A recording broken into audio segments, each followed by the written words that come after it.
صفا من قناة صفا سفرة. لو أول مرة تشوفيني اعملي لي اشتراك أو سبسكرايب من العلامة الحمراء تحت الفيديو، ولو عجبك الفيديو لايك وشير.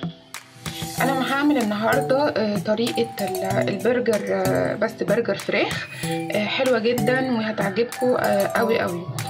معايا كيلو صدور فراخ، معايا 2 بصلة على كل نص كيلو بصلة، فصين توم، بصل باودر، توم باودر، معلقتين كبار بقسماط، دي حوالي معلقتين زيت، معلقة كبيرة فلفل اسود، معلقة كبيرة كزبرة ناشفة، معلقة شطة، معلقة بابريكا. هعمل ايه دلوقتي؟ هنزل البصلتين كده في الاول عشان ياخدوا لفة مع الخلاط كده.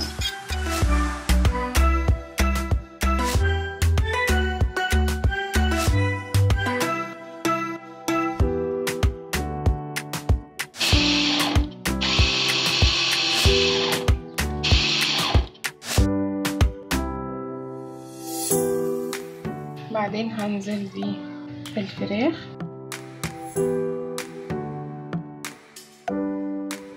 مش هنزل بالفراخ كلها عشان ينفع تتضرب معايا، هنزل بنصها كده. بعدين هنزل بقى بباقي الفراخ، هنزل الجوانب كده. بعدين هحط معلقة كبيرة بابريكا،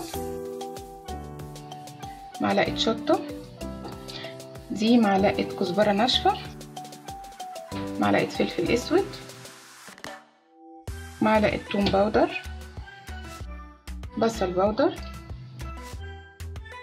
فصين توم، معلقتين بقسماط، معلقتين زيت. هضربهم كويس لحد ما تبقى معايا عجينة. بالشكل ده خلاص كده هي خلصت معايا وبقت عجينة ينفع اشكلها براحتي. واخر حاجة هنحطها مع بعض هي الملح، دي معلقة ملح، انا ما حطيتهاش مع المكونات عشان كنت عايزة احطها اخر حاجة. هنضرب كمان ضربة. خلاص كده العجينة لمت معايا، اول ما حطيت الملح بقت كتلة واحدة ولمت معايا وبقت حلوة جدا. هفضيها في طبق وارجع لكم تاني.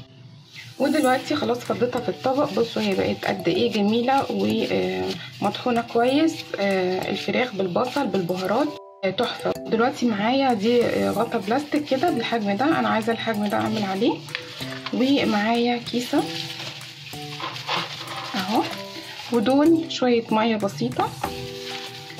هعمل ايه؟ هبل ايديا كده بالميه واخد شويه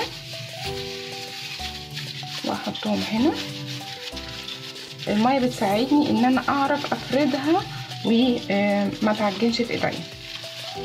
ممكن تعمليها بمقاس اقل، ممكن تعمليها بمقاس اكبر، حسب اللي انت عايزاه. انا هعملها بالمقاس ده عشان تبقى خارجه من العيش الكايزر.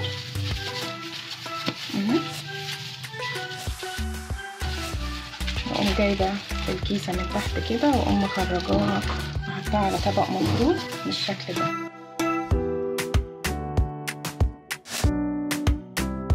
دلوقتي انا عملت الكميه اللي عندي كلها، انا عملت طبقين من الحجم ده، ولازم يكون الطبق مفروض كده، ونحطه في الفريزر لمده ساعتين عشان الوحديات اللي معانا دي تجمد ونعرف نحطها في البيض وفي الدقيق. هنحطها في الفريزر لمده ساعتين وارجع لكم تاني نكمل بقيه الوصفه.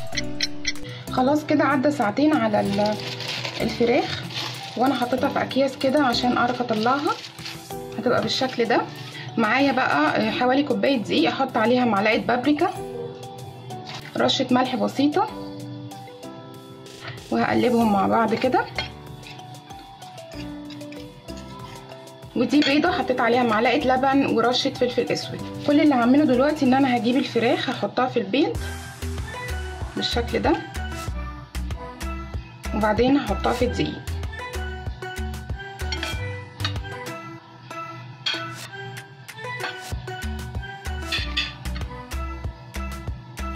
بالشكل ده. هجهز بقى كل الكمية عندي وبعدين هحطها في زيت مش سخنة قوي عشان ما تاخدش معانا لون بسرعة.